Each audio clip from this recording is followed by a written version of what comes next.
Emma West et Freddie Gibson, deux étudiants américains de 26 et 27 ans, accélèrent leur foulée en ce doux dimanche 19 avril, à Boston. Après leur jogging, ils ont prévu de regarder une de ces comédies romantiques qu'adore Emma. Dernier petit plaisir de leur trop court week-end ensemble. Le lendemain, de bonne heure, Freddie repartira pour la semaine à Chicago, où il étudie la médecine, tandis qu'Emma poursuivra son doctorat de biologie à l'université d'Harvard. Alors, à 21h30, les brillants étudiants sont au lit. Quelques heures plus tard, Freddie s'agite dans son sommeil. Cela réveille Emma. Le jeune homme a très mal à la tête et commence à ne plus sentir la partie gauche de son corps. Il le sait, il est en train de faire un AVC. Sa vue a commencé à se brouiller, il avait des palpitations. J'ai couru vers le téléphone pour appeler les urgences. Ils sont arrivés en 10 minutes, les plus longues de toute ma vie, raconte la jeune biologiste, encore toute retournée. Cet épisode m'a fait réaliser combien la vie pouvait être courte. Transporté au Boston Medical Center, Freddie est immédiatement admis en soins intensifs. Les médecins découvrent qu'il souffre d'une maladie génétique du cœur, une dysplasie ventriculaire droite arythmogène, DVDA, qui touche un homme sur 1000.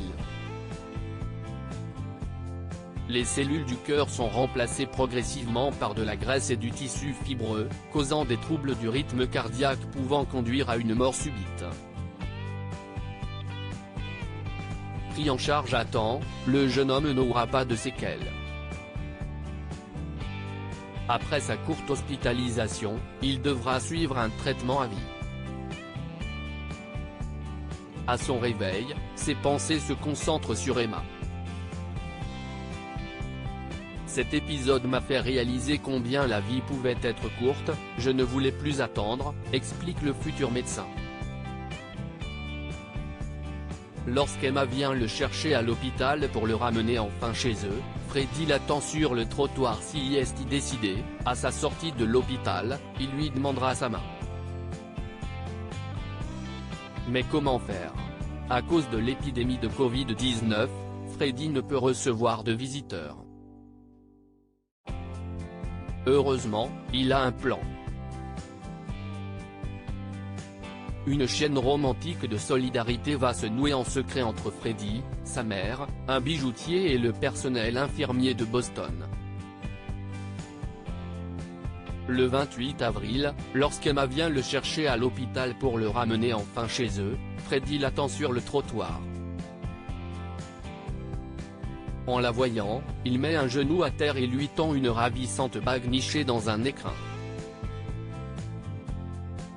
« Veux-tu être ma femme ?» lui demande-t-il en souriant derrière son masque. Qu'il est ainsi tout préparé dans un état de fatigue intense en sortant de réanimation a ému aux larmes la jeune femme. Ses yeux plongés dans les siens, Emma lui chuchote un oui d'une douceur infinie sous les applaudissements des infirmières de réanimation. La plupart se rendront au mariage, prévu en septembre si la crise sanitaire le permet. À cœur vaillant, rien d'impossible.